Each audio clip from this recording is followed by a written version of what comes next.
Hello friends, कैसे हैं आप। आइए आज हम बात करेंगे टैक्सी ड्राइवर्स के बारे में। हाँ दोस्तों, टैक्सी ड्राइवर्स जो हैं वो अलग अलग मल्टीनेशनल, नेशनल्स, प्राइवेट सेक्टर्स की कंपनियों में अपनी गाड़ियाँ चलाते हैं और अपना जो भी किराया है वो वसूल करते हैं। परंतु ओला, उबेर और कुछ छोटी मोटी और भी कंपनियां हैं जो कि ऐप के थ्रू चलती हैं। दोस्तों, इन कंपनियों में जो ड्राइवर लोग काम करते हैं उनसे मैंने बात किया, उस हिसाब से पता चला कि जब ये कंपनियां स्टार्ट हुई तब इन्होंने बहुत सारे लालच देके और अच्छा सा एक पैकेज देते थे इन लोगों को, तथा अच्छे अच्छे इंसेंटिव्स की स्कीम रखते थे जिससे कि ये लोग बहुत ही कंपनियों के अंदर जुड़ गए तथा अपनी अपनी गाड़ियां लिया, कहीं से ब्याज लेके, कहीं की ईएमआई लेके, बैंक से लोन लेके सब कुछ किया। जब धीरे धीरे ये लोग इसके हैबिचुअल हो गए, उसके बाद में कंपनियों ने अपना कमीशन बढ़ाना शुरू किया, जो कि पहले यही कंपनियां 10% के अंदर कमीशन लेती थी और आज वही कंपनियां लगभग 20 से 30% के बीच में कमीशन लेती हैं। और दोस्तों, आपको हैरान कर देने वाली बात यह है कि ऐसा कौन सा ड्राइवर है जो जीएसटी लिमिट में आता है, फिर भी ये कंपनियां उसका जीएसटी भी काटते हैं और उसका टीडीएस काटते हैं।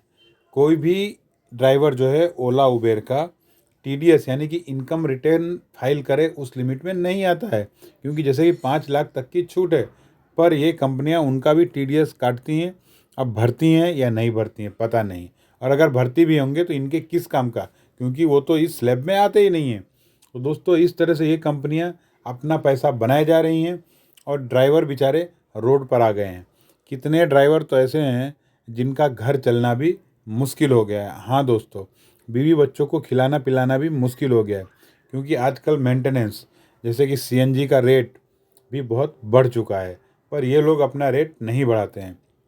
कभी कभी पीक आवर्स में ऐसा बताया है ड्राइवरों ने कि अगर 1000 रुपीज़ का चार्ज करते हैं तो ड्राइवर्स को तो सिर्फ 500 या 600 रुपये मिलता है, यानी कि 400, मतलब कि 40% ये लोग कंपनियां अपना खुद रख लेती हैं सर्विस चार्ज।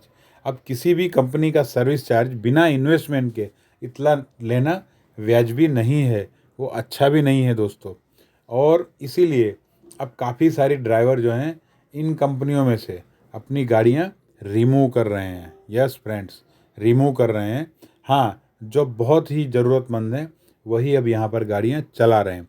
तभी आपने शायद देखा भी होगा, बहुत सारे लोगों का ये कंप्लेन रहता है कि हम ओला या उबेर बुक करते हैं, 5-6 बार के बाद में रिजेक्ट होता है, कैंसिल होता है, उसके बाद ही कोई ड्राइवर आता है। उसका कारण यही होता है, कभी पीक आवर्स में होता है तो कभी ट्रैफिक होता है। अब ट्रैफिक में इतना टाइमिंग जाता है, इतना सीएनजी चला जाता है, परंतु ड्राइवर्स को उतना पैसा नहीं मिलता है। कभी कभी तो उसको उसके घर का सीएनजी डाल के भी चलाना पड़ता है, और टाइम की जो बर्बादी होती है वो अलग, जिसका कंपनसेशन कंपनियां नहीं देती है। हाँ दोस्तों, और आगे कि आरटीओ की बात करें तो आरटीओ डिपार्टमेंट के जो भी पुलिस वाले हैं वो भी इन ड्राइवर्स को बहुत ही परेशान करते हैं दोस्तों। हाँ, छोटी छोटी बात के लिए परेशान करते हैं। चलो, अगर उसकी गलती है तो आप उसका चालान करो, रिसिप्ट करो, जो भी करना है आप उसको कर सकते हैं ताकि वो सुधरेगा। लेकिन दोस्तों, ये क्या करते हैं कि उससे 100-200 रुपये लेके उसको छोड़ देते हैं, जिससे कि वो गलतियां तो दोहराता ही रहता है, साथ में ये लोग अपनी जेब गरम करते रहते हैं। हाँ दोस्तों, इसके काफ़ी सारे उदाहरण देखने को मिले हैं, और ऐसे ही चलता रहा तो ओला हो या उबेर हो, दोनों को कंपनियां बंद करके अपने अपने शटर डाउन कर देने पड़ेंगे। हाँ, क्योंकि बहुत सारे लोग ऐसे हैं जो दूसरी ऐसी कंपनियां खड़ी कर सकते हैं। दोस्तों, तुम्हारी कंपनियां चल गई इसका मतलब ये नहीं होता है कि आप कितना भी करो, कुछ भी करो, किसी पर कितने भी जुल्म करो, किसी की मजबूरी का फ़ायदा उठाओ और सामने वाला सहन करे, इसका मतलब ये नहीं होता कि आप कुछ भी करते रहोगे। तो दोस्तों, ओला और उबेर इस तरह से मेंटली हैरेसमेंट करते हैं, फाइनेंशियली हैरेसमेंट करते हैं और टाइम में भी हैरेसमेंट करते हैं। फिर भी लोग करते हैं क्योंकि उनको मजबूरी होती है। दोस्तों, ये लोग पब्लिक से भी पैसा ज़्यादा ऐंठते हैं। हाँ, क्योंकि अगर तुम ड्राइवर को नहीं देते हो तो पब्लिक से इतना पैसा ऐंठने की क्या ज़रूरत है। तो पब्लिक को भी सोचना चाहिए कि इसके खिलाफ़ कुछ आवाज़ उठाए, हमारा साथ दे। दोस्तों कभी कभी तो ओला उबेर तो हद ही कर देता है। फ़ोन करेगा, आईडी पूछेगा, आईडी ब्लॉक हो जाता है। आदमी लोग 2-2 दिन 4-4 दिन तक बिना बेचारे किसी भी धंधे पानी के रहते हैं, कुछ काम भी नहीं कर पाते हैं, फिर भी बेचारे लगे रहते हैं। और आजकल तो लेडीज़ ड्राइवर भी हो गई हैं। अब जिनके घर में उनके पति के कमाने से पूरा नहीं होता है तो बेचारी क्या करेंगी, गाड़ी सीखती हैं, उसके बाद रात दिन लगी रहती हैं।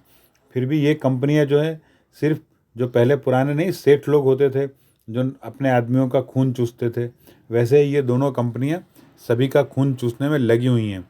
और समय समय पर इन कंपनियों में ड्राइवरों ने काफ़ी टाइम पे स्ट्राइक भी किया है, हड़ताल किया है, तब काफ़ी कुछ बदलता है।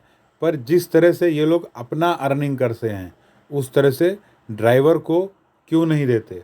बस यही एक मेरा प्रश्न है। तो जो ड्राइवर भाई इस वीडियो को देखें, सब्सक्राइब कर लें ज़रूर, क्योंकि इसके खिलाफ़ मैं एक मुहिम चलाने वाला हूं और आप मेरे साथ जुड़ें ताकि इन कंपनियों को सबक सिखाया जा सके। और दोस्तों और कुछ आपका सजेशन हो तो आप मुझे दीजिए, किस टाइप का वीडियो बनाना है वो भी आप मुझे दीजिए, तो उसके थ्रू ही हम इस कंपनी से लड़ सकें।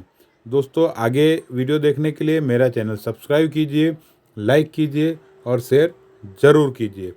धन्यवाद दोस्तों।